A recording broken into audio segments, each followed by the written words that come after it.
Hola, hola, queridos amigos, hermanos. Bienvenidos al estudio de la lección de la escuela sabática de esta semana. Estamos estudiando el libro de Salmos y en esta oportunidad el título de la lección es Me levantaré. Así que sin duda será un estudio precioso de la palabra de Dios.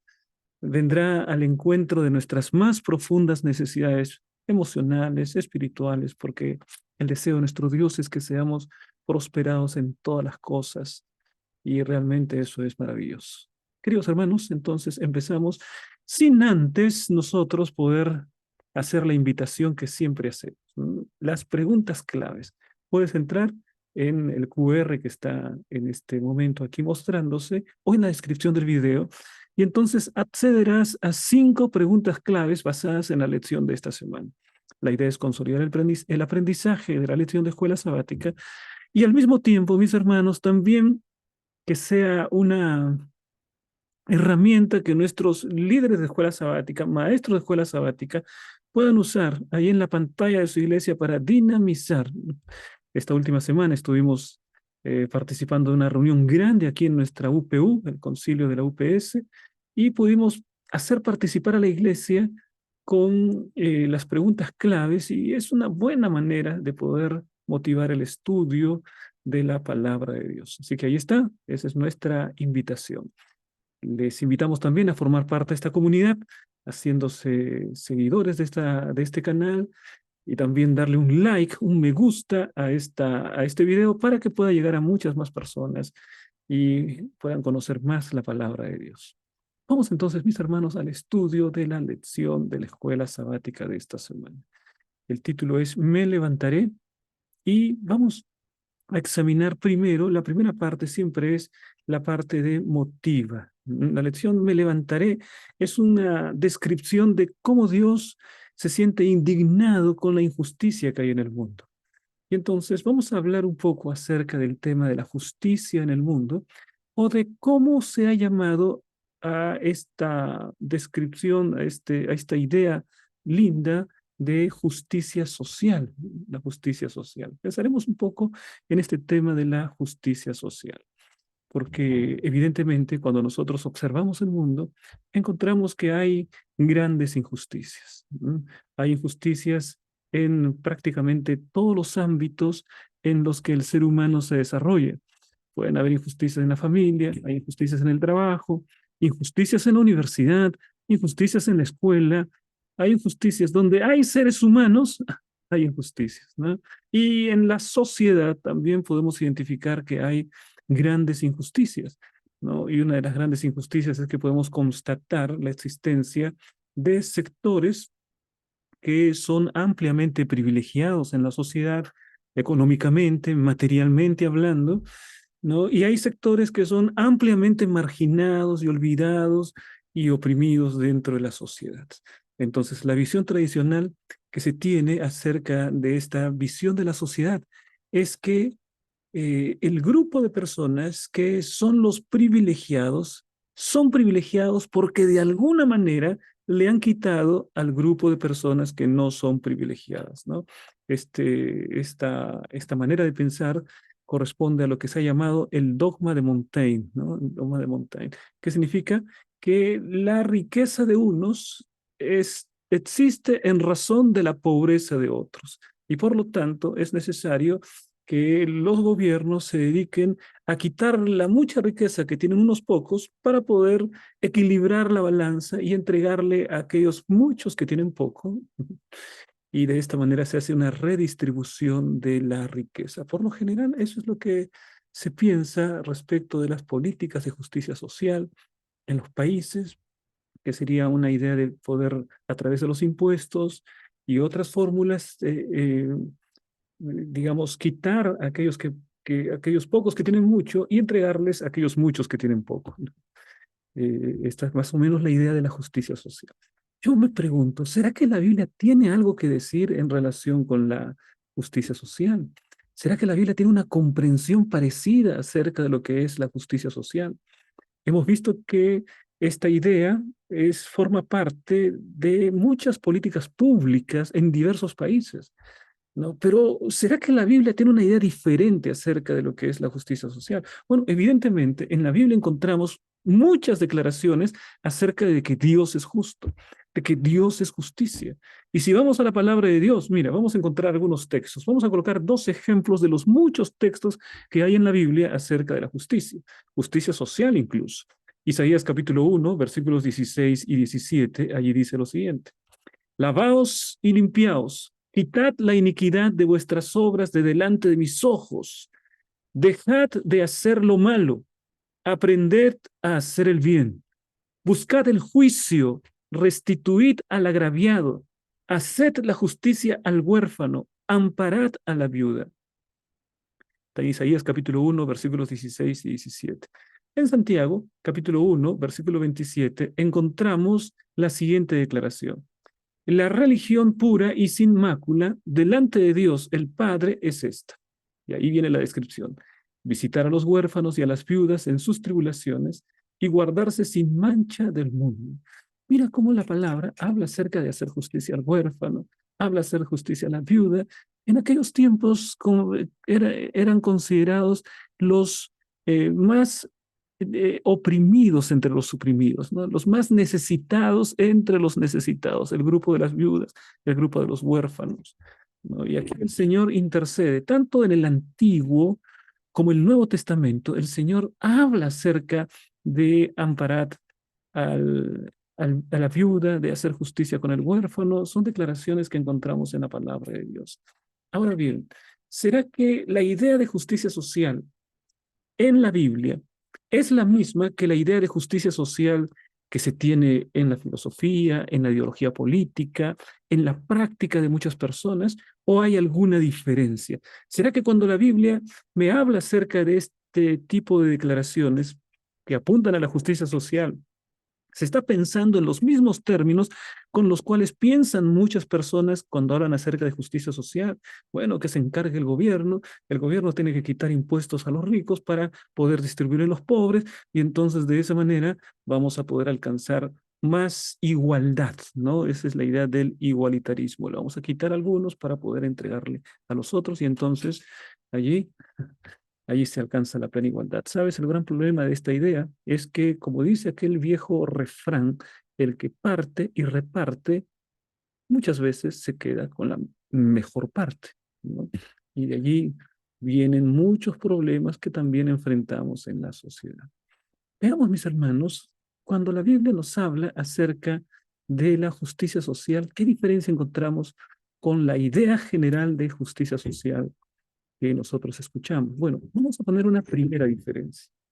La primera diferencia que encontramos es que en la Biblia la justicia social es un pedido que Dios hace al individuo, es un pedido que Dios hace a su pueblo, Dios le hace a cada persona. Le está diciendo al pueblo de Dios, le está diciendo a la iglesia. En el antiguo Israel le estaba diciendo a los israelitas, al pueblo de Dios. Cada uno tiene la responsabilidad de amparar a las personas necesitadas, de ayudar a los pobres, de ir y buscar a los necesitados y ayudarles en sus necesidades.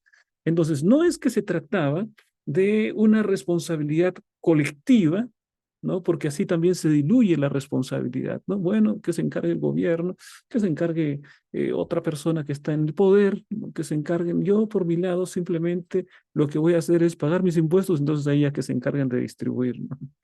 Bueno, no, en la Biblia lo que encontramos, mis hermanos, es que esa orden, ese mandato del Señor de amparar a la viuda, de ver por el huérfano, de liberar a los pobres, es un mandato individual, es un mandato para ti y para mí. Es decir, en nuestro entorno, ¿qué es lo que estamos haciendo? ¿Estás visitando a los enfermos? ¿Estás ayudando a los necesitados? ¿Estás aliviando la pobreza del pobre? ¿Estás ayudando a la viuda, al huérfano? Es un llamado individual, es un llamado personal. Incluso cuando la palabra dice los dos grandes mandamientos de la ley. ¿Recuerdas cuáles son esos dos grandes mandamientos de la ley? Amarás al Señor tu Dios con todo tu corazón, con toda tu mente, con todas tus fuerzas, y dice allí, y amarás a tu prójimo como a ti mismo.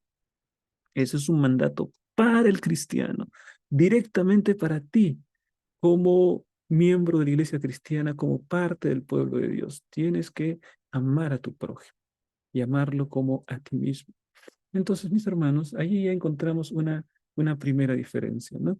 Y uno puede decir, bueno, pastor, pero yo también ayudo a los pobres. Por ejemplo, cuando pago mis impuestos, estoy de alguna manera redistribuyendo la riqueza y esos son los hospitales y esos son los colegios y los caminos y entonces ahí tienen que ayudar a los pobres. Bueno, yo te pregunto, cuando pagas los impuestos, ¿lo haces voluntariamente? ¿O es porque si no pagas los impuestos te va a ir muy mal, ¿no? Y finalmente vas a terminar acusado o enjuiciado por no haber pagado los impuestos? Por otro lado, cuando pagas los impuestos, tú estás ayudando directamente a alguna persona, directamente de carne y hueso, o es el gobierno que decidió a quién tiene que ayudar. Es el gobierno que decidió a qué grupo van a ir las ganancias de estos, perdón, la redistribución de estos impuestos. No, en la Biblia se habla acerca de una responsabilidad individual. Tú, mi hermano, no tercerices. ¿No? Cuando el Señor regrese y en ese gran juicio, ¿no?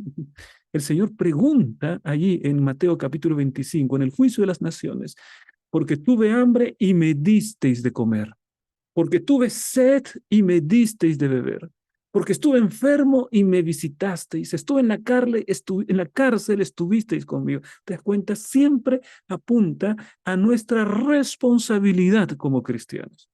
Así que no tenemos que tercerizar. No tenemos que tercerizar y dar esa responsabilidad a otra persona. Tú, querido hermano, eres llamado a ser guarda de tu hermano. Yo soy llamado a ser guarda de mi hermano. ¿Qué puedo hacer? ¿Qué estoy haciendo individualmente, personalmente por la humanidad sufriente? ¿Qué estoy haciendo por la persona que está a mi lado y no tiene que comer? O por la viuda que está allí y podrías hasta incluso limpiar y ayudar en su casa por algún momento para poder hacer efectiva tu propia presencia en la vida de esa persona. Entonces la Biblia lo que nos llama es a tomar responsabilidad personal, compromiso individual para poder trabajar en beneficio de las personas que están en gran necesidad, ¿no? A mí me gusta cuando nuestra iglesia, nuestros jóvenes tienen sus lindas campañas, ¿no?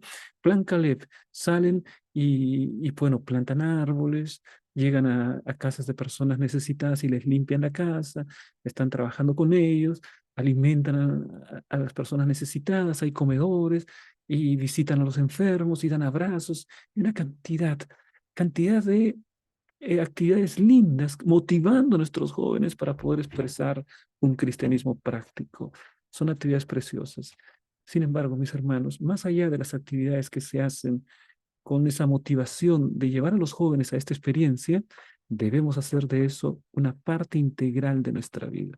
Yo recuerdo un músico que todos los sábados en la tarde, él iba al hospital con su hija que tocaba piano y él tocaba el violín, ¿no? Y entonces iba por los pasillos del hospital, colocaba a la niñita que estaba tocando el piano y él tocaba el violín, la música. Era un músico profesional, así que música preciosa, ¿no? Y la manera como las personas le agradecían por la música que él colocaba, ¿no? Estaba ayudando para aliviar el sufrimiento.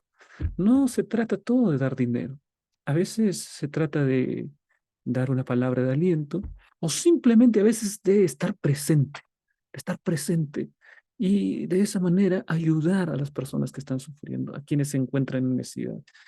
Nosotros muchas veces pensamos que es aquella persona vulnerable la que está con falta de dinero. No, la Biblia no me habla únicamente de eso, ¿no? Aquel que está en una situación emocional difícil, aquel que se encuentra espiritualmente necesitado.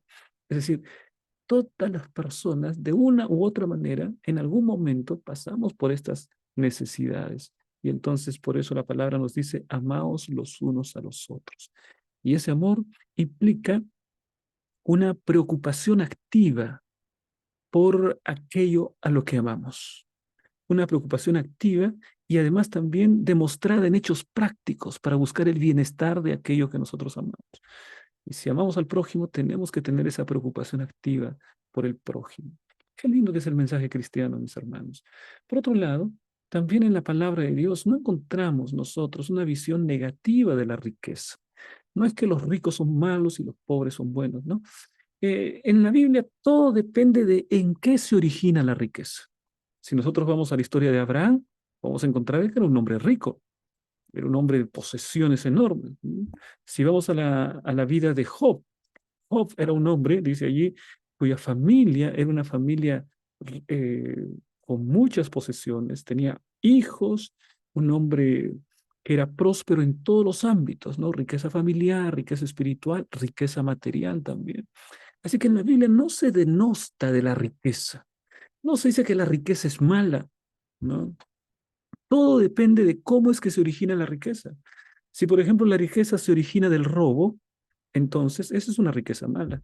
Si la riqueza se origina de haberle robado o haber violentado a algunas personas para apoderarse o haber estafado, entonces el origen de esa riqueza determina que esa riqueza es mala vida, que esa riqueza es mala. Pero en el caso de Abraham, en el caso de Job, en el caso de Jacob, ¿te acuerdas qué pasó con Jacob? Jacob llegó sin nada hasta la tierra de Labán, pero trabajó 14 años. Él llegó sin nada. En realidad, la pobreza no puede explicarse. La pobreza no necesita explicarse, porque la pobreza es la condición natural del ser humano. La pobreza es la condición natural. Más bien es la riqueza la que tiene una explicación. Job llegó sin nada, porque salió sin nada de su casa, salió huyendo, perdón, Jacob. Y cuando llega Jacob a la tierra de Labán, empieza a trabajar. Y trabaja 7 años, y trabaja 14 años. Y del trabajo es beneficiado tanto Labán como Jacob. Y entonces el trabajo duro, el ahorro y la buena inversión que podía tener de su dinero hizo que Jacob sea un hombre próspero. Así que la riqueza no es denostada en la Biblia, sino si el origen de la riqueza es honesto, es bueno, como de los patriarcas, entonces es una bendición tremenda. Pero si el origen de la riqueza es la maldad, es el robo, es la estafa, es la violencia, ¿no? Entonces es un origen que hace que la persona sea un rico mal habido, ¿no? Por así decirlo. Y eso la palabra de Dios sí, rechaza el impío, que puede tener ciertamente algún tipo de prosperidad. Entonces, eso encontramos en el Antiguo Testamento, pero también en el Nuevo Testamento encontramos al paradigma de la misericordia en una parábola de Jesús. ¿Recuerdas del buen samaritano, verdad? Bueno, el buen samaritano es una historia impresionante. El buen samaritano tiene compasión, el buen samaritano demuestra solidaridad, demuestra una religión práctica. Por delante había pasado el levita y se fue, había pasado el sacerdote y también se fue, pero entra el samaritano, alguien despreciado por los judíos, y es aquel que se ocupa, es aquel que lo cura. Tiene buenos sentimientos, pero hay algo interesante también. El buen samaritano además tiene dinero. Porque cuando deja a este hombre que había sido dejado medio muerto, lo deja en la posada, ¿recuerdas qué fue lo que dijo? Mira, te voy a pagar, te voy a pagar. Y si algún otro gasto origina, yo te voy a pagar después. ¿Ah? O sea que aparte de tener toda esa disposición de ayudar, también el buen samaritano tenía dinero y por lo tanto lo usó para ayudar. Es decir, en la Biblia encontramos, mis hermanos, que el hecho de poder ayudar a los necesitados, hacer justicia, es una responsabilidad que tenemos cada uno de nosotros para poder de esa manera honrar el nombre del Señor y cumplir con el mandamiento que dice: amarás a tu prójimo como a ti mismo. Vendrá un momento cuando todas las injusticias acabarán. La razón de la injusticia en esta tierra es el pecado. Si nosotros examinamos hasta la raíz de por qué hay tanta injusticia, hay tanto robo, hay tanto crimen, tanta cosa mala, tanto sufrimiento, la raíz de todo es el pecado. Y Dios está trabajando con la raíz del sufrimiento y la raíz de la injusticia. Y la raíz es el pecado. Y un día el Señor va a eliminar el pecado de este mundo y entonces ya no habrá injusticia. En ese reino que Él está preparando será un reino de plena justicia porque Él es justo. Un gobierno que va a reflejar plenamente al gobernante que será el Señor Jesucristo. Un reino de justicia, un reino de verdad. Mientras tanto, todavía tendremos que enfrentar tristemente en este mundo ciertas circunstancias difíciles e injustas. Pero la palabra de Dios es real y el Señor nos muestra un destino diferente para la humanidad. Vamos entonces al estudio de la palabra de Dios. Salmos 12:5. Por la opresión del débil y por el gemido de los menesterosos, ahora me levantaré, dice el Señor, y salvaré al que suspira. El Señor se levanta. El Señor no se muestra impasible, sino que efectuará juicio finalmente sobre la tierra y cada quien tendrá que enfrentar las consecuencias de sus propias decisiones. Vamos a ver, mis hermanos, el estudio de esta semana. En primer lugar, la palabra de Dios me presenta a Dios como el guerrero majestuoso. Mira nada más qué tal figura que se presenta aquí. Es una metáfora preciosa. Dios como un guerrero. Y veamos la descripción que encontramos aquí. En Salmos capítulo 18, en mi justicia invoqué a Jehová y clamé a mi Dios. Él oyó mi voz desde su templo y mi clamor llegó delante de él a sus oídos. El clamor llega a los oídos del Señor. Y el Señor está escuchando atentamente el clamor de su pueblo. Salmos 18:7. La tierra fue conmovida y tembló, y se conmovieron los cimientos de los montes, y se estremecieron porque se indignó él. Dios es un Dios cuya característica central es el amor. Tiene como características la justicia, la misericordia. Ahora, un Dios justo no puede nunca estar feliz con la injusticia. Un Dios misericordioso nunca puede estar feliz con la violencia. Entonces el Señor está actuando a lo largo de la historia y el plan de salvación es la prueba de esto, está actuando para exterminar la injusticia y exterminar todo aquello que hace sufrir a los hijos de Dios. Todo aquello que te hace sufrir, mi querido hermano, tiene una fecha de vencimiento. Todo aquello que te hace llorar ahora tiene un límite, porque Dios establecerá un final de estas cosas. Salmo 76:3. Allí quebró él las saetas del arco, el escudo, la espada y las armas de guerra. ¿Quién quiebra las saetas? Las saetas son las flechas, ¿verdad? Alguien está tratando de darme un flechazo, es decir, el enemigo quiere darme un flechazo, extiende su arco y el Señor quiebra la flecha. ¿Mm? Mire esa figura preciosa, es Dios como un guerrero que sale en defensa de su pueblo, sale en defensa de sus hijos. Salmo 144:7. Extiende tus manos desde lo alto, redímeme y sácame de las muchas aguas, de la mano de los hombres extraños. Hay una situación en la que el hombre ya no puede hacer nada. Hay cosas que nosotros podemos hacer, pero hay cosas que no podemos hacer. Entre las cosas que no podemos hacer es el hecho de poder ser libertados del pecado. Solo Dios puede hacerlo. Y entonces el Señor escucha nuestro clamor. Nosotros decimos, redímeme, sácame de las muchas aguas, de las manos de los hombres extraños. Estoy levantando ahí la mano. Y el Señor, que se indigna frente a la injusticia, el Señor extiende su mano para salvar a su pueblo, para salvarte a ti. ¿Cuántas veces, mis hermanos, el Señor ha intervenido y nos ha librado de peligros de los cuales ni siquiera hemos sido conscientes? Y Dios te ha librado. El Señor te ha protegido porque eres algo especial para Él. Porque la palabra dice que eres la niña de sus ojos. Ese cuidado especial, como la pupila, ¿no? Que cuidamos nosotros, ¿no? El Señor así valora a su pueblo. Ven ustedes esta declaración. En los Salmos, el rey David, famoso por ser un guerrero de éxito, asume su papel de músico experto y alaba al Señor como el único libertador y sustentador de su pueblo. No es que David era el libertador. El pueblo decía, David, Saúl mató a sus miles, David mató a sus 10,000. Eso decía el pueblo. Pero interiormente David sabía que el verdadero libertador era Dios. Así que esa conciencia de su propia insignificancia lo lleva a no vanagloriarse, a no ser orgulloso. Ahora, la conciencia de Saúl era diferente, porque Saúl compara, uy caramba, están diciendo que yo maté a miles y que David mató 10,000. Entonces me están colocando en una situación inferior y entonces él piensa que algo tiene que hacer él, ¿no? Está con el corazón completamente convulsionado por esa idea y lo termina odiando a David tristemente, que determinó también su caída final, ¿no? La alabanza y la oración al Señor son las fuentes de fuerza para David. Qué tremendo esto. Más poderosas que cualquier arma de guerra. Únicamente en Dios se puede confiar y a Él solo alabar. ¿Cuáles son las fuentes de fuerza para David? Cuando David enfrenta a Goliat, ¿cuál era la fuente de su fuerza? ¿Eran sus propias manos?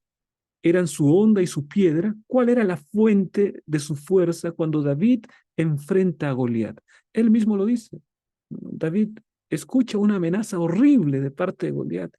Le dice, yo voy a hacer, a dar de comer tu carne a las aves de los cielos, las aves de rapiña, ¿no? Y entonces David confiadamente dice, mira, tú vienes a mí con espada, con lanza y jabalina, pero yo voy a ti en el nombre de Jehová de los ejércitos, el Dios de Israel, al que tú has desafiado, Goliat. ¿Cuánta fe de este jovencito, ¿no? ¿Cuál era el secreto de su fuerza? No era ni la onda, no era ni la armadura, ni nada de eso, ¿no? Sino él iba en el nombre de Jehová de los ejércitos. Mi querido hermano, cuando enfrentas los desafíos de la vida, ¿en nombre de quién vas? ¿Vas premunido de tu propia fuerza? ¿Vas confiando en tus propias capacidades? ¿Vas confiando en el consejo humano? ¿O vas confiando en la fuerza de Dios? Y Dios, como un poderoso gigante, va delante tuyo para poder enfrentar y poder vencer aquellos peligros que están tratando de destruirte. Dios finalmente conseguirá la victoria para ti. Vamos a ver, mis hermanos, la siguiente declaración. Justicia para los oprimidos. Es lo que encontramos aquí. Bueno, aquí vemos una declaración en Salmos capítulo 9 que dice, no se olvidará del clamor de los afligidos. Nunca olvidará la esperanza de los humildes. Salmos 12:5. A causa de la opresión de los pobres, por el gemido de los menesterosos, ahora me levantaré, dice Jehová. Pondré en salvo al que por ellos suspiran. Miren, es cierto que hay pobres, es cierto que hay menesterosos, pero Dios es el que va a establecer la justicia. Me levantaré, dice el Señor, pondré en salvo al que por ellos suspira. Salmos 40:17. Pero yo estoy afligido y necesitado. El Señor pensará en mí. Tú eres mi ayuda y mi libertador. Dios mío, no te tardes. ¿En quién está puesta la confianza? No está puesta la confianza en un líder humano. No está puesta la confianza en un gobernante humano para que establezca justicia sobre la tierra. ¿No? A veces los seres humanos confiamos más en los líderes humanos. Pensamos, este hombre, aquella mujer, tiene la solución. Este líder, este caudillo. Lo que hace falta es un caudillo y entonces que coloque. Mira, la palabra de Dios muestra que el salmista confía en que Dios es el libertador. Dios es mi ayuda. Ahora me levantaré, dice Jehová. El Señor se levantará. Salmos 41:1. Bienaventurado el que piensa en el pobre. En el día malo, dice aquí la palabra, lo librará Jehová. Bienaventurado el que piensa en el pobre. ¿No? Entonces está hablando de una responsabilidad individual. Tú y yo, ¿qué estamos haciendo por el sufrimiento de la humanidad? ¿Qué estamos haciendo para aliviar el sufrimiento de la humanidad? ¿Estamos extendiendo la mano al necesitado? ¿Estamos ayudando al pobre? ¿Estamos dando de comer al hambriento, al sediento, darle de beber? Esta es la línea demarcatoria de aquel que es un verdadero cristiano, de aquel que simplemente es alguien que profesa ser cristiano, pero que no lo es en realidad. ¿Mm? El que tiene compasión, el que actúa en favor de la humanidad sufriente. Ahora, mi querido hermano, finalmente el Señor establecerá juicio en la tierra. El Señor se levantará. Por favor, no creas que algún sistema humano es el que va a traer justicia sobre la tierra. Hay muchas personas que confiaron en un sistema humano, en un líder humano que traerá justicia y finalmente trae mucha injusticia, ¿no? Finalmente trae mucho dolor, quebranta, ¿no? Puede ser que haya momentos en los que haya líderes que acierten, que hagan bien las cosas, en fin, pero tu confianza no debe estar en esa persona, porque la persona un día es y un día no es. Tu confianza tiene que estar en el gran Dios, que desde el universo es el soberano de la tierra, que gobierna con misericordia y que va a colocar un punto final a la historia de este mundo, estableciendo justicia en el mundo. Él será el que hará la justicia final. De él depende finalmente la, entre comillas, venganza sobre los enemigos del pueblo de Dios. Está en las manos de Dios, en las manos de Dios. Por eso lo que el ser humano tiene que hacer es vivir obedeciendo, vivir en conformidad con la voluntad de Dios. Y de esa manera, el ser humano va a poder vivir realmente en justicia. Que tu propia conciencia esté directamente obedeciendo la orden del Señor, que estés en sintonía, que el Señor sea tu soberano, el que dirige. Él es el que es el dueño de la justicia sobre la tierra. ¿Cuántas personas se han equivocado por confiar en justicia humana, mis hermanos? ¿Cuántos pueblos se han equivocado terriblemente por confiar en justicia humana, en líderes humanos? Podemos recordar la Alemania nazi, por ejemplo, ¿no? Alemania nazi confiando ciegamente en un líder que los llevó a la destrucción completa. Y no es el único caso, ¿no? En los países de la Unión Soviética. Aquí mismo en Latinoamérica hay casos terribles. Se confía en la persona que termina destruyendo su propia tranquilidad y el propio país. Entonces, nuestra confianza no está en el caudillo humano, ¿no? El caudillo humano es muy impredecible, ¿no? El caudillo humano es muy voluble, muy variable. Solo Dios permanece para siempre. Solo su palabra es real. Solo sus promesas se cumplirán plenamente. Solo el reino de Dios traerá plena justicia, total justicia. Solo el reino de Dios. Vamos, mis hermanos, al comentario de la lección. Dice lo siguiente. Los salmos también subrayan la inutilidad de basar nuestra seguridad en medios humanos perecederos, como fuente última de sabiduría y seguridad. No es el ser humano. El ser humano es perecedero. Eh, Puedo basar mi confianza plena, total, querido hermano, solo en Dios nuestro Padre, solo en su Hijo Jesucristo, solo en el Espíritu Santo, también Dios. El pueblo de Dios debe resistir la tentación de depositar la fe suprema para la salvación en instituciones y dirigentes humanos. Resistir la tentación, especialmente cuando difieren de los caminos de Dios. Hay algunos líderes que van por los caminos de Dios, ¿no? Hay reyes como David, por ejemplo, o reyes buenos. Hubo reyes buenos en el tiempo de Israel. Y cuando había reyes buenos, seguían los mandatos de Dios, ¿no? Y obedecían los mandamientos, los principios de honestidad, de respeto a la vida, de justicia. Hubo reyes así en Israel y el pueblo prosperaba cuando había ese tipo de reyes, ¿no? Pero hubo reyes malos, hubo reyes terribles como Manasés, ¿no? Hubo reyes que persiguieron a los profetas, hubo reyes terribles también, ¿no? O sea, la historia de Israel nos muestra estas dos realidades. Entonces, por eso es que nuestra confianza en el hombre siempre debe ser medida, no debe ser una confianza suprema. Confianza suprema solo en Dios, pero la confianza en el hombre en la medida que me dé pruebas de que puede ser una persona confiable, ¿no es verdad? ¿No? Entonces, la confianza no puede regalarse, ¿no? La confianza, la persona tiene que demostrar que es digna de confianza y demostrarla en los hechos, ¿no? Bueno, por eso es que la suprema fe y la suprema confianza solamente en Dios nuestro Señor. Vamos, mis hermanos, a la siguiente parte. Aquí se pregunta, la pregunta, ¿hasta cuándo juzgarán injustamente?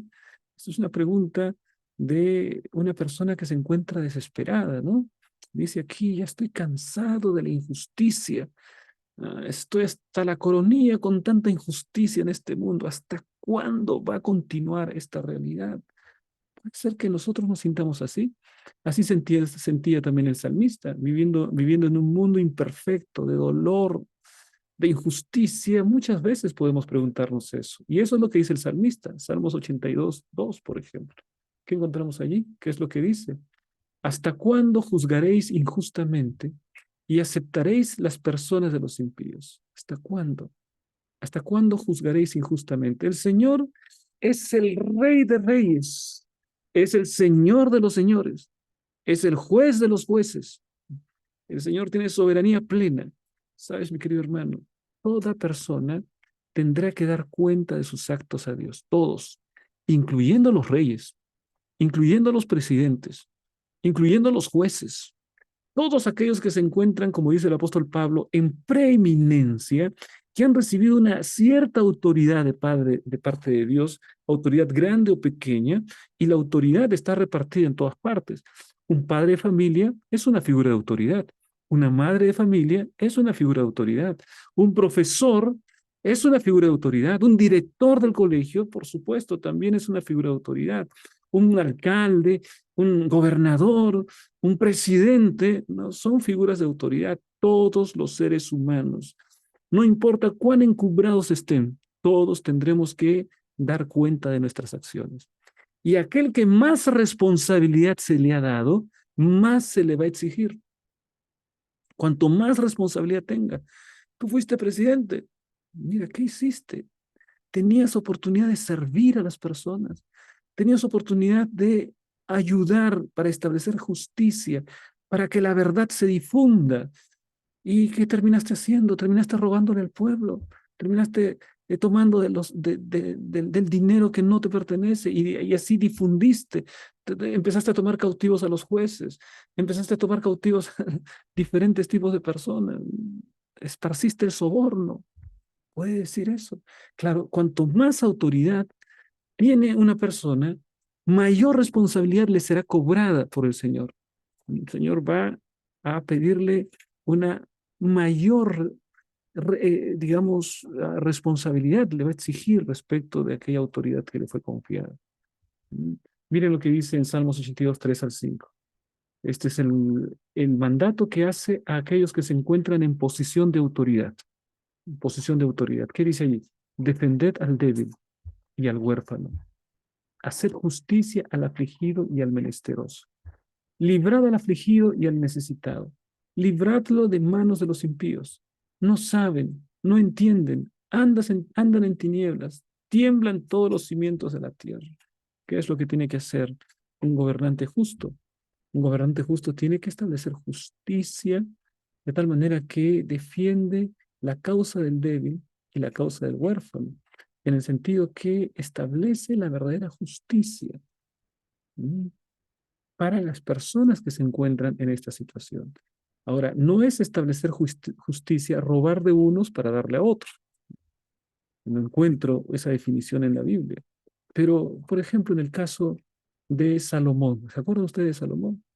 Vinieron dos mujeres, cada una de ellas decía ser la madre de un niño, y entonces parecía que no había manera de resolver la situación porque las dos estaban haciendo estaban diciendo que ellas eran las madres, las dos. Y entonces, ¿cómo podían solucionar? Solamente las dos sabían la verdad.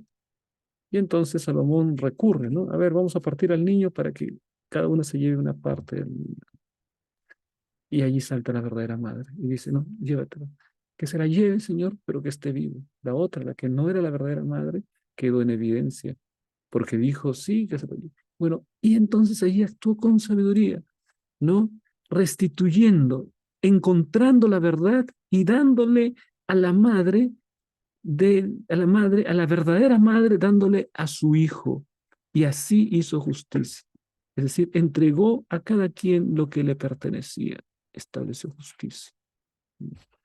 Vamos a ver en Salmos 82, 7 y 8.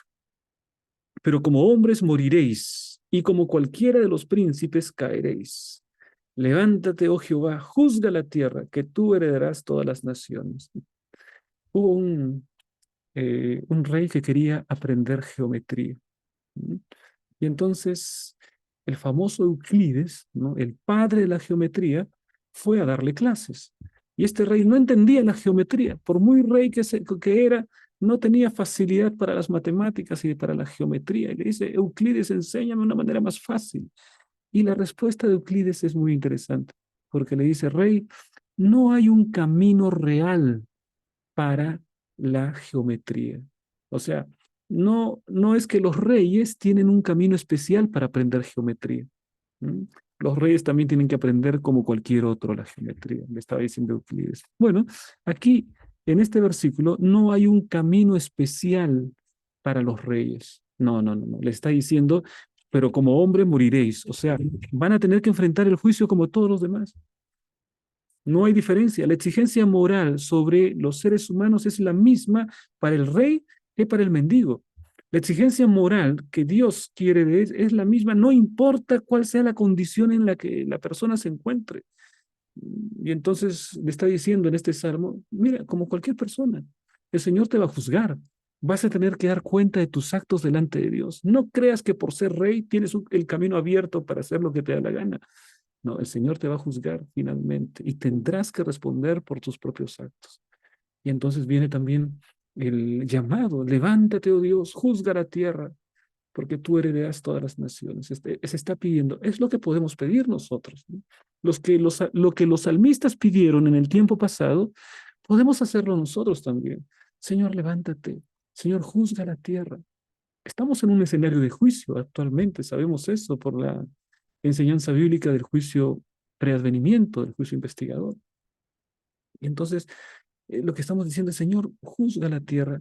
Estamos cansados, estamos indignados de esta situación de injusticia, de opresión. No hay régimen que sea perfecto sobre la faz de la tierra. No, no, no. Siendo que el ser humano es imperfecto, solo da origen a regímenes políticos y económicos imperfectos. La única verdadera justicia vendrá cuando Dios juzgue la tierra, porque el Señor extirpará el pecado, y el pecado es la raíz de todas las injusticias, y es la raíz de todas las diferencias y todas las desigualdades, de todo lo que hay en el corazón humano y de los tipos de sociedad injustas que tenemos. El Señor tratará con eso. Por favor, no confíes que lo hará un ser humano. El ser humano lo hace y después él mismo se vuelve injusto. No, es muy, muy complicado eso. Confía en la justicia del Señor. Ahora vamos a la siguiente declaración. Dios juzgará al mundo entero. También el pueblo de Dios dará cuenta a Dios. Tanto los dirigentes como el pueblo deben emular el ejemplo del juez divino y depositar en él su última esperanza. ¿Dónde se encuentra la esperanza del cristiano? Queridos hermanos, en la historia está plagada de ejemplos de muchos pueblos que depositaron su confianza en líderes humanos. Desde el tiempo de Alejandro, desde el tiempo anterior todavía, ¿no? Cuando se confiaba en los grandes líderes humanos, Julio César, César Augusto, pasando la historia, Napoleón Bonaparte. La historia está llena de grandes líderes que las personas confiaron y que tristemente, pues, el mundo continuó siendo injusto como siempre, ¿no? Así que esa es la realidad. El único que establecerá real justicia es nuestro Dios. Y eso se hará en su debido momento. Y el cristiano tiene que esperar con paciencia la manifestación de la justicia divina, que es la única real, la única verdadera justicia, más allá de lo que el hombre puede establecer. Vamos, mis hermanos, hacia la siguiente declaración. Derrama sobre ellos tu ira. Parece una declaración muy vengativa, ¿no? Derrama sobre ellos tu ira. A veces, alguna vez, alguna persona que no te gusta, que hizo algo malo contra ti, se cayó y tú dijiste, bien hecho, bien hecho, ¿no? Qué bueno que le pasó esto. Es como decir, ¿no? Ya ves, por malo. O algunos hablan así en términos orientales del karma, ¿no? Ya que eres malo, es por eso te va a ir mal, ¿no? Vamos a ver en la Biblia cómo se entiende este tema. Derrama sobre ellos tu ira. Mira cómo el salmista en repetidas oportunidades da este mensaje. Salmo 58:6. Dice allí, oh Dios, quiebra sus dientes en sus bocas. Quiebra, oh Jehová, las muelas de los leoncillos. Parece que el salmista no hubiese escrito estas cosas, ¿no? Dice, Señor, ¿cómo puede decir eso? Pero está escrito en la Biblia.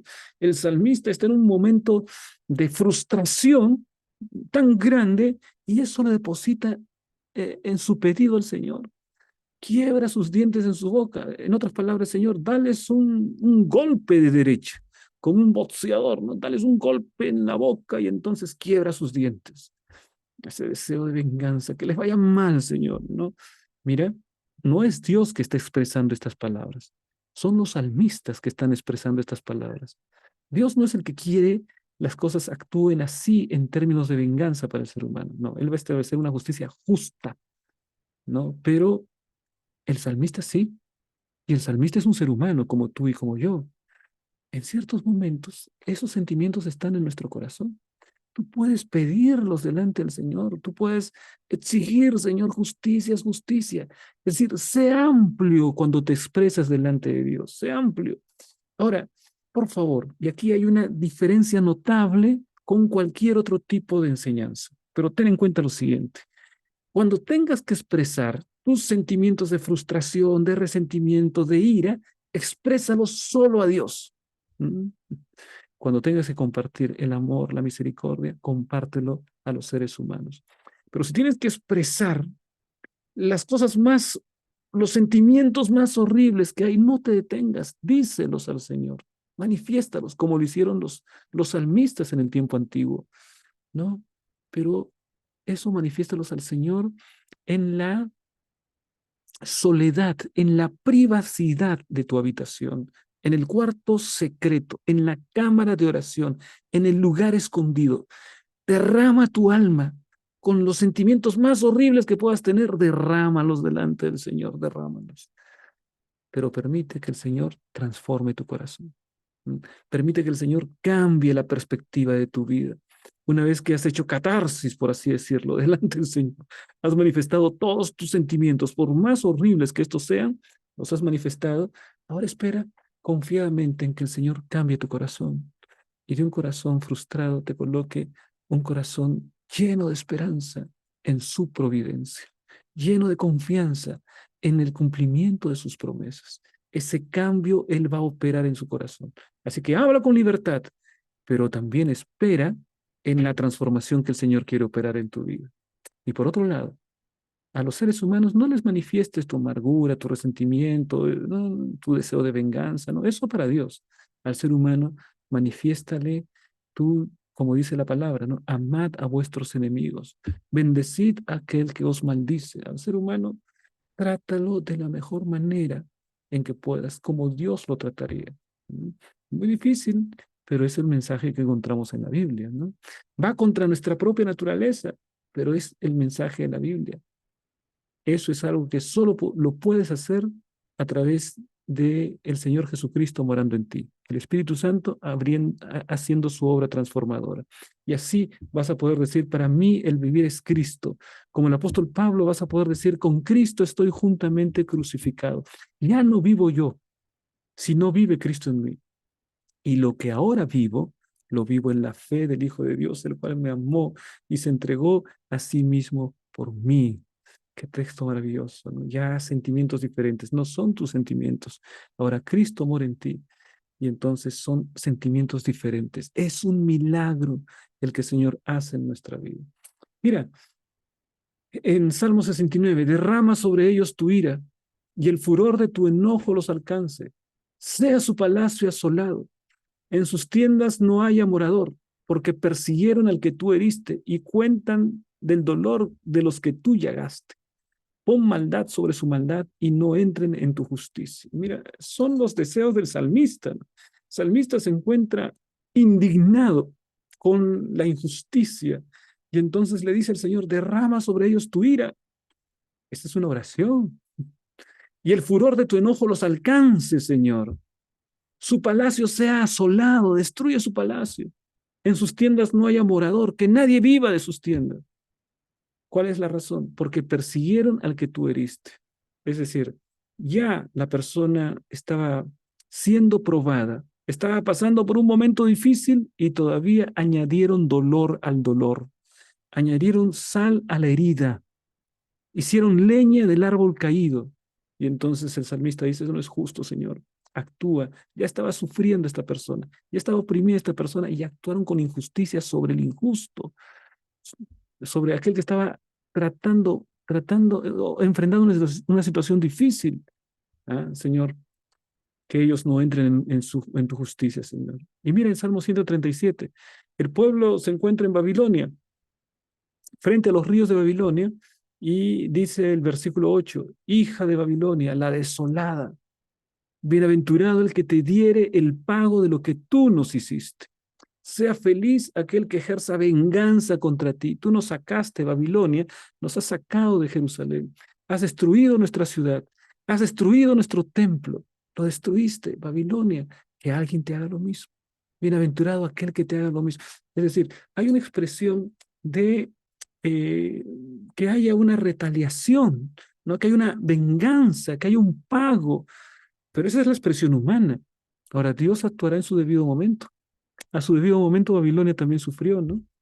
Porque fue una ciudad destruida también cuando entraron los medos y los persas, capitaneados, comandados por Ciro, ¿no? Rey de Persia. Bueno, mis hermanos, ustedes pueden ver allí cómo el pueblo de Dios muchas veces expresa sentimientos anidados en el corazón, sentimientos de venganza, pero Dios transforma el corazón. Sin embargo, dice aquí, el salmista no se propone en ningún momento ser el encargado de vengarse. O sea, no es él el que busca la venganza. Al contrario, deja la retribución únicamente en manos de Dios. Los salmos evocan las maldiciones del pacto divino, porque dicen, maldeciré a los que te maldicen, ¿no? Y a los que te bendicen, bendeciré. Así que invoca lo que dice el pacto e imploran a que Dios actúe como lo ha prometido. ¿Mm? Pero Dios tiene su tiempo y Dios tiene su momento, Dios tiene su intensidad, así que déjaselo a Dios. Tú sigue confiando en el Señor. No dejes que esos sentimientos te destruyan, exprésalos al Señor, pero permite que el Señor cure tu corazón, sane tu vida y el Señor va a establecer las cosas en su debido momento. El Señor actuará en su debido momento. Vean la siguiente parte, mis hermanos. El juicio del Señor y el santuario. En esta parte, lo que vamos a encontrar aquí es el santuario como protagonista de los momentos especiales del pueblo de Dios. Por ejemplo, en el desierto, el santuario era el protagonista de toda la liturgia, de toda la adoración en el tiempo del pueblo de Dios. Y en este momento, el santuario celestial es el protagonista porque Cristo se encuentra en el santuario celestial de eh, del trabajo que hace nuestro Dios a través de la intercesión en favor de sus hijos. Mira, Salmos 96, 6 y 8. Alabanza y magnificencia delante de él. Poder y gloria en su santuario. Dad a Jehová la honra debida a su nombre. Traed ofrendas y venid a sus atrios. Ahí está atrios, ahí está santuario. Se lo alaba en el santuario.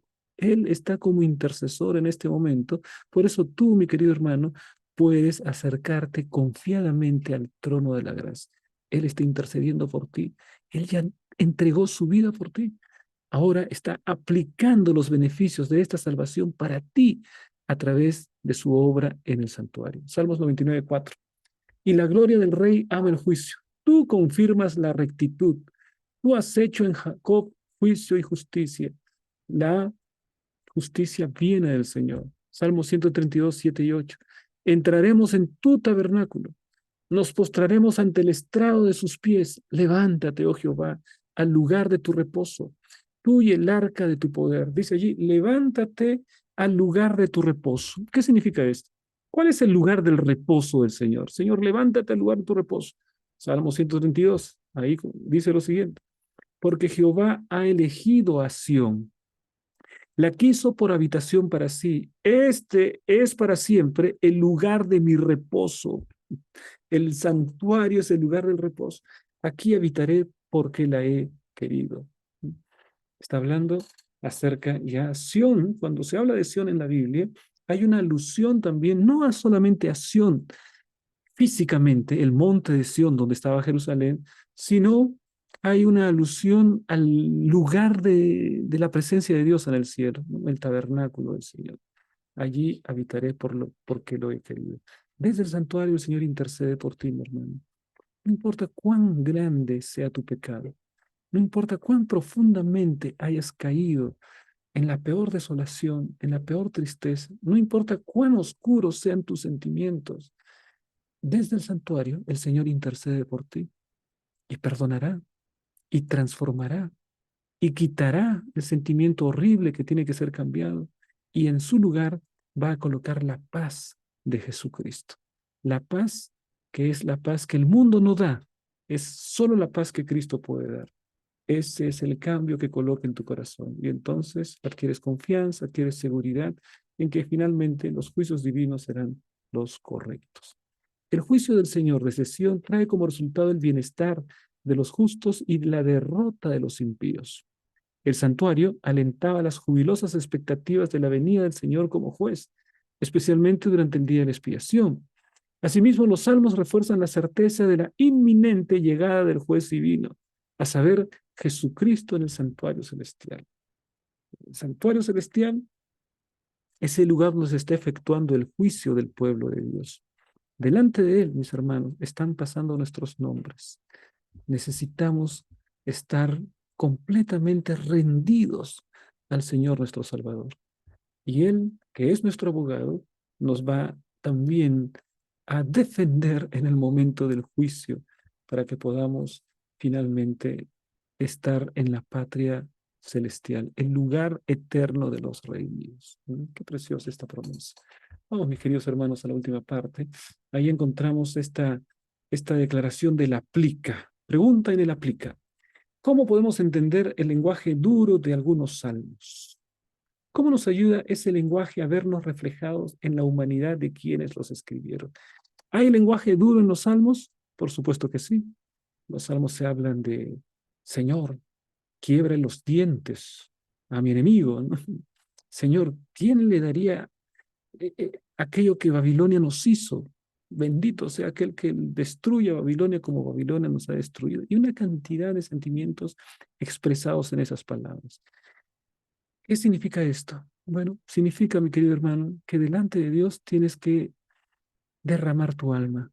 No disfraces tus sentimientos. No pienses que es inapropiado. Expresa desde lo profundo. ¿Te sientes frustrado? Habla de tu frustración. ¿Te sientes ofendido? Habla de aquello que te ha ofendido. ¿Te sientes triste, angustiado? No tengas temor de expresar tu sentimiento de tristeza, de angustia. ¿Tienes sed de revancha? No tengas temor de manifestarle al Señor esa sed de revancha. Así lo hicieron los salmistas también. ¿Te sientes injustamente tratado? Explícalos al Señor. Dile cada detalle y explícale, Señor, no es justo. En mi trabajo me trataron mal de esta manera. No es justo. Yo estaba haciendo un buen trabajo, Señor. Explícale aquello al Dios que te escucha desde el santuario, pero también acepta el cambio que Él hará en tu vida. Va a colocar un corazón diferente, un corazón que se eleva por encima de las miserias humanas para poder andar a la luz de la presencia de Dios. Un corazón en paz con el Señor. ¿Cómo nos ayuda este lenguaje a vernos reflejados en la humanidad? Bueno, los salmistas eran seres humanos como tú y como yo. Hasta su manera de hablar los delata, ¿no? No son supergigantes espirituales, que nunca sentían miedo, que nunca sentían temor, que nunca sentían ganas de venganza. No, así no son los salmistas. Hemos visto que los salmistas, seres de carne y hueso, por lo tanto, sus oraciones pueden ser nuestras oraciones. Sus palabras pueden ser también nuestras palabras. Por lo tanto, podemos identificarnos plenamente con los salmistas del pasado. Y de esta manera, también implorar delante de Dios que su juicio sea una realidad en el tiempo más breve posible. Vamos a la parte del CREA. Y en la parte del CREA, una vez más, mis hermanos, tenemos la invitación para responder las 5 preguntas claves que encontramos allí eh, en este QR, pero también en la descripción del video. También te invito para que puedas ser parte de esta comunidad. Dale like a este video y también coloca la campanita, haz clic en la campanita de notificaciones y te invitamos para que formes parte de este canal y así podemos estudiar cada semana la palabra de Dios. Bien, tenemos aquí a las personas que participaron la semana anterior. Felicitaciones. A ver, ¿quiénes están aquí? Está Alejandra, está Joel y está Josefina en el primer lugar. Felicitaciones. Mención honrosa para Gloria y para una persona que no puedo ver su nombre en este momento. Felicitaciones y gracias por su participación. Cada semana participan más de 40 personas y es para nosotros una alegría eso, ¿eh? Vamos ahora a agradecer también los mensajes cariñosos que encontramos tanto en YouTube como en Facebook. Gracias por sus mensajes, mis hermanos. Que Dios les bendiga, que el Señor los guarde y que cada día podamos crecer más en el conocimiento de la palabra de Dios y permitir que Él pueda transformar nuestro corazón a su imagen y semejanza. Que Dios te bendiga, que el Señor te guarde. Nos vemos entonces en el próximo estudio.